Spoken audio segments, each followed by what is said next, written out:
Hi friends, and welcome back. Today's going to be a very, very calm and hopefully relaxing video. We're going to take a break from focus games and lights and all of those triggers that take some concentration, and I'm just going to read to you from one of my favorite childhood books for a little bit, so feel free to close your eyes or not, whatever feels most comfortable for you, and follow along if you'd like. Okay? Perfect. So this is called The Last of the Really Great Whangdoodles, and it's written by Julie Andrews. So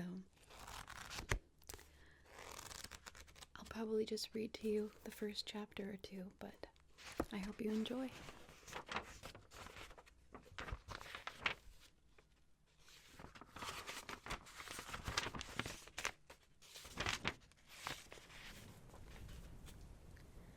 It was a crisp, sunny October afternoon, and Benjamin, Thomas, and Melinda Potter were visiting the Bramblewood Zoo. They hadn't particularly wanted to visit the zoo, but Mrs. Potter had been very firm about it. "Daddy has been working extremely hard," she said, "and I think he needs an afternoon of peace and quiet. Here's some money. I suggest you go to the zoo." There was no arguing with Mrs. Potter in this mood, so the three children had dutifully taken the bus from the stop at the corner of their street and had ridden through the pretty university town of Bramblewood as far as the zoo. Although it was the end of October and very cold, the sun was shining brightly from an unusually clear sky. Only a few clouds on the horizon gave a hint of possible rain. Late autumn leaves blew along the pavement and rolled in through the main gates of the zoo as if inviting the children to follow. On this lovely Sunday, the place was crowded with visitors, and there were popcorn sellers, balloon vendors, and a man pushing a yellow cart piled high with toys. Children yelled happily as they scampered to the rides and to the animal cages. In spite of their early reluctance to venture out, Benjamin, Thomas, and Lindy had to admit now that they were there and the zoo didn't seem as bad a place to visit after all. "I want to see the tigers," Tom announced. "I want to see the donkeys and the ducks," countered Lindy. "Donkeys and ducks," Tom scoffed. "Anyone can see a donkey or a duck, and you don't have to go to the zoo for it. That's just a waste of time." I know, Lindy replied. "I just feel like seeing a donkey and a duck today. I don't know why." "Oh, look, if we're going to spend the afternoon trailing around, looking at animals like that—" "Well, we're not," Ben interrupted firmly. He was used to his younger brother and sister squabbling with each other. "We're going to see the elephants first, because I'm the oldest and I'm in charge. Come on." The children visited the elephants and then the lions and the tigers. They slowly moved to see llamas and leopards and rhinos and reindeer, crocodiles and hippopotamuses, and brown bears and polar bears. They watched the performing seal, and Lindy saw 3 ducks and 12 penguins, which made her very happy. Tom suggested that they visit the aquarium. They wandered through the dim corridors whose only light came from the many illuminated tanks in which turtles, sharks, eels, and other underwater creatures were to be seen. It was gloomy and damp inside. Lindy was very glad when Ben chose to go to the reptile house, but she clung tightly to his hand as she gazed at the cobras and rattlesnakes and a giant python.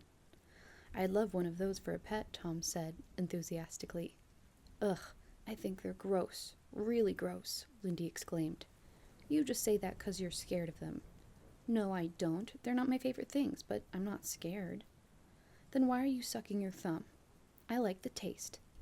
"Cut it out, you two," said Ben. "What shall we do next?" Lindy announced that she was tired, cold, and extremely hungry. The children bought a bag of delicious-looking donuts and 3 cups of hot, sugary chocolate. Carefully, they carried their steaming mugs to a bench that caught the late afternoon sunshine, and which was close to a fence yard containing 2 large, disdainful-looking giraffes. Lindy had no sooner sat down than one of the giraffes spotted the donut she had in her hand, and immediately undulated towards her on spindly legs, looking as though his knobby knees would buckle beneath him at any moment. The animal lifted his long neck over the wire netting and brought his face to within inches of Lindy's, just as she was about to take a large mouthful of her donut. The giraffe and the child gazed at each other with serious concentration for a moment. Then Lindy solemnly said, "No," and moved herself and her donut further along the bench out of the giraffe's way. That really is an extraordinary animal, mused Ben as he watched. Imagine being born with a long neck like that. Imagine being able to reach the tops of trees quite easily. I'd like that, said Tom. You could see the world from up there. I like giraffes a lot, Lindy spoke with her mouth full. If you could have any animal out of the zoo, which one would you like to take home? Ben suddenly asked. The python, Tom spoke without hesitation. Gross, said Lindy. I'd have a penguin. What would you have, Ben? I don't know. Ben thought about it as he sipped his hot chocolate. I'd like something unusual. An orangutan, perhaps, or an anteater. Maybe a gorilla. You'll excuse me butting in, said a voice immediately behind the children. But if you're looking for something really unusual, have you ever considered a Whangdoodle? The children spun around. Sitting on the grass behind them, knees drawn up almost to his chin, was a small man. He was holding a rolled umbrella made of clear plastic. I beg your pardon, sir, Ben said. Did you say something? Yes, I did. I said, have you ever considered a Whangdoodle? The little man got up slowly. He had a round, cheerful face with bright blue, sparkling eyes, and the few hairs still growing out of his balding head were long and gray and flying in all directions. He wore an old brown sports jacket and a blue checkered shirt with purple, yellow-spotted scarf tied in a casual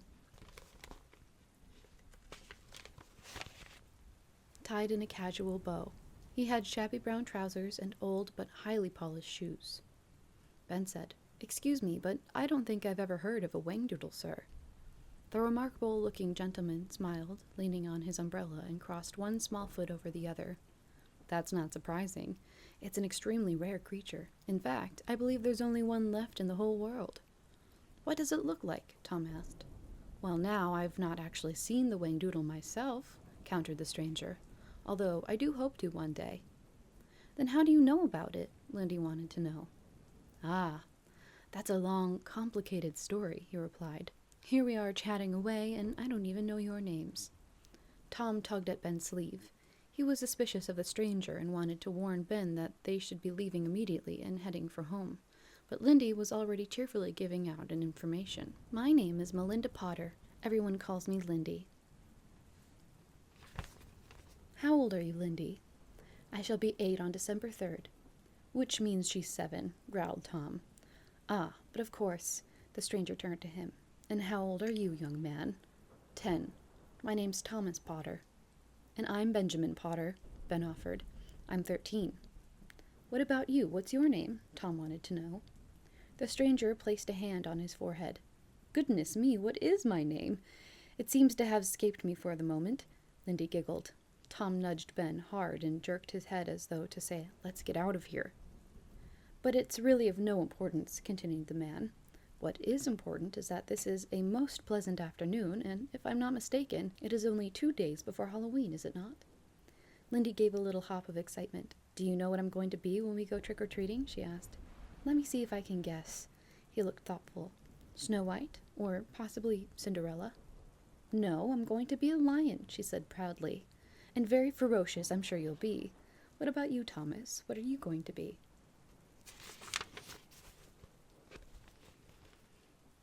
I'm going to be the Hunchback of Notre Dame. And you, Benjamin? I haven't quite decided yet. I don't know whether to be Dracula or Frankenstein. Well, I just hope I don't bump into any of you in the dark. I think I would be very scared. Maybe I'll change my mind and go as a Whangdoodle, Lindy said brightly. The little man chuckled. What a good idea. You know, I really don't think there is such an animal, Tom blurted out. Ben actually thought so too, though he was too polite to say so. I assure you that the Whangdoodle exists, said the man. Look it up in your dictionary when you get home. What does it look like? Asked Lindy. That's sort of hard to describe. It's like a moose, or a horse perhaps, but with fantastic horns, and I believe it has rather short legs. Where does it live? Inquired Tom. Oh, far, far away, which is a good thing, for if it were here, it would be in a cage like all these other poor animals. I do so hate to see things in cages, don't you? Then why do you come to the zoo if you don't like it? Asked Lindy with her usual candor.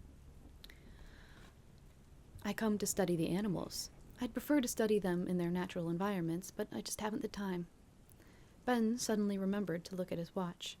Gosh, we're late. You'll have to excuse us, sir, but we have to go now or we'll miss our bus. The little man took a large watch from his pocket. Yes, it is late, he said, and we'd better hurry because it's going to rain. He unfurled his umbrella with a flourish and opened it over his head. Large, yellow butterflies were painted all over the clear plastic. Allow me to escort you, he said, and walked briskly towards the front gate of the zoo. Lindy fell into step beside him. I love your umbrella, she said admiringly. I bought it because it's cheery and makes people look up. Have you ever noticed how nobody ever looks up? The man's voice was suddenly irritable. Nobody looks at chimneys or trees against the sky or the tops of buildings. Everyone just looks down at the pavement or their shoes. The whole world could pass them by and most people wouldn't notice. Ben and Tom discovered that they were looking at the pavement as he spoke. Quickly, they lifted their heads to the sky, only to get wet faces because it was beginning to rain. They also bumped straight into Lindy and her escort, who had come to a sudden halt. This is where the bus stops, isn't it? Asked the stranger. Ah, here comes one now. Very good timing, that. I hate to waste time, don't you? Visitors from the zoo were running for the bus and for their cars. Umbrellas seemed to be popping up everywhere.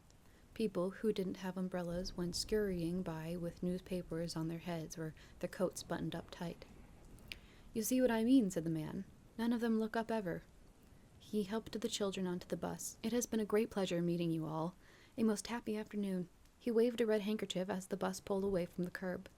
Goodbye, goodbye, he called after them.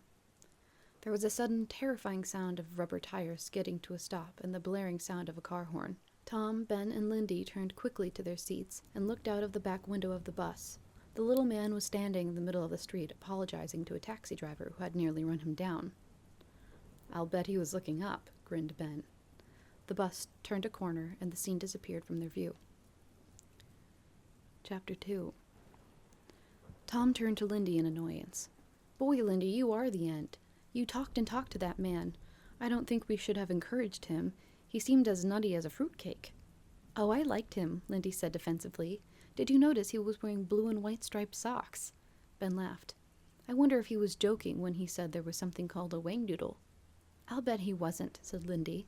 I'll bet he was, countered Tom.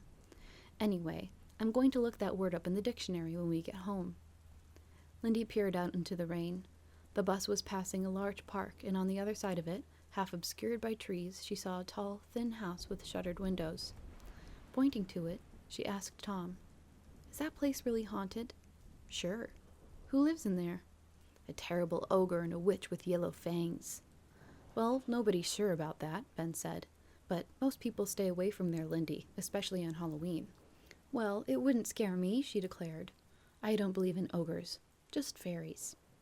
You mean you wouldn't be scared to go up to knock on the front door? Tom asked. Not at all. I bet you would. I wouldn't. Lindy raised her chin defiantly. Well, I'll make you a bet. I'll bet you 5 cents that you won't go and knock on the front door of Stone House on Tuesday night, said Tom. Pooh, that's not a good bet, Lindy hedged. Then I'll make it 25 cents.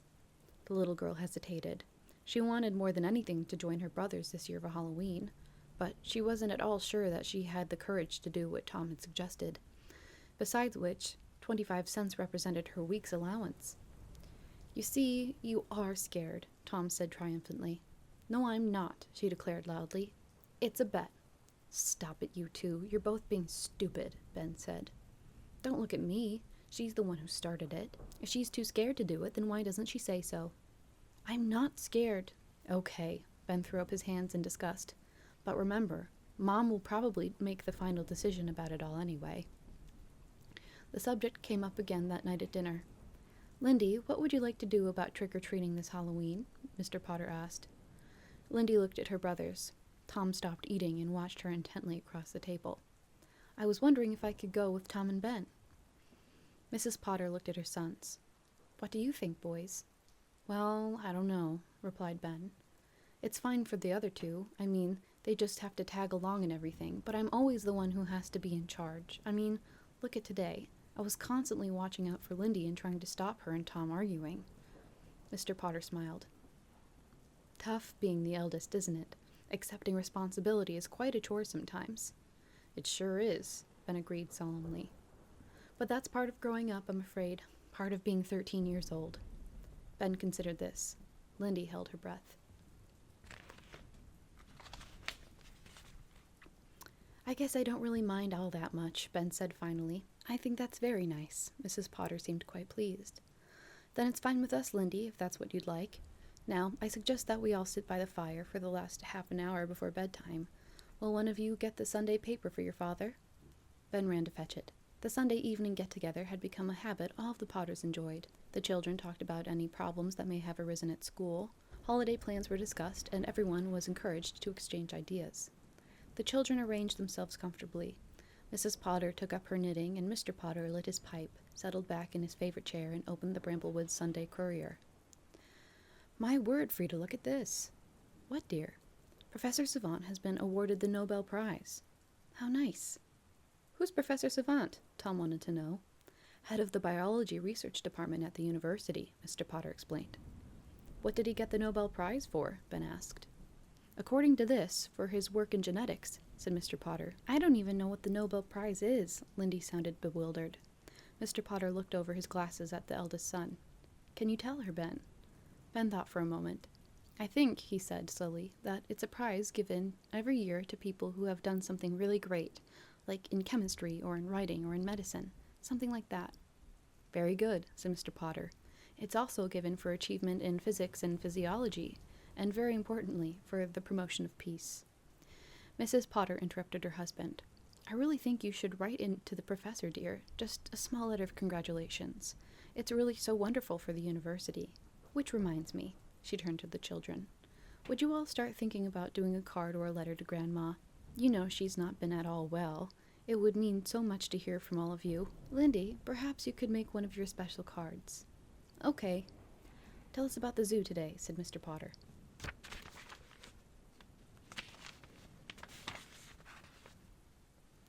We met the funniest little man there, Lindy suddenly remembered. He told us about an animal called a Whangdoodle. Have you ever heard of it, Daddy? A Whangdoodle? No, I can't say I have. What is it? I don't know. He said it looks a bit like a horse. It has horns? I don't think there's such an animal, said Tom. I told him so. He said to look it up in the dictionary when we got home. Well, go ahead, said Mr. Potter. Tom ran into his father's study and took from a shelf a large, heavy, black dictionary that had obviously seen a great deal of use. He carried it carefully back into the living room and placed it on the table. The children gathered around him as he thumbled through the tissue-thin pages. Watchband, Waybill, Webbing, Wessex, West Orange, Whammy. Here we are, he suddenly cried excitedly. Whangdoodle. Oh, what does it say? Lindy pushed in close. It says, noun, slang, a fanciful creature of undefined nature. Tom looked up. What the heck does that mean? Mr. Potter rose and knocked his pipe against the side of the fireplace. It probably means that a Whangdoodle is a made-up word for some kind of imaginary creature, which I would think is why the dictionary uses the word fanciful to describe it. So I was right, Tom said. A Whangdoodle doesn't exist. Probably not, replied Mr. Potter. There you are. Tom turned to Ben and Lindy. I told you so. But you're not sure about that, Lindy protested. Yes, I am. I knew the old man was a phony. Oh, he wasn't, Lindy turned to Ben. You don't think he was, do you, Ben? Oh, Lindy, who knows, Ben sighed. But if he wasn't a phony or crazy or anything, then what do you suppose he meant by all his talk? We shall probably never find out, Mrs. Potter summed up. Come on, children. It's time to get ready for bed. And that was just a little snippet of the first bit of the last of the really great Whangdoodles. It gets much more fanciful, fantastical from there, so I hope you enjoyed. I hope you were able to relax for a little bit. As always, thank you for stopping by. Bye-bye. I'd like to take a moment to thank my lovely Moth Gang patrons, Abby, Alex, Buffy Fantastico, Callum, Dale, David, Heir Apparent, Jordan, Mikey, and Zero Cool for their support. And if you'd like to learn more about what it means to be part of the Moth Gang or about my Patreon. There's always a link in my bio. Thank you for your support, and thanks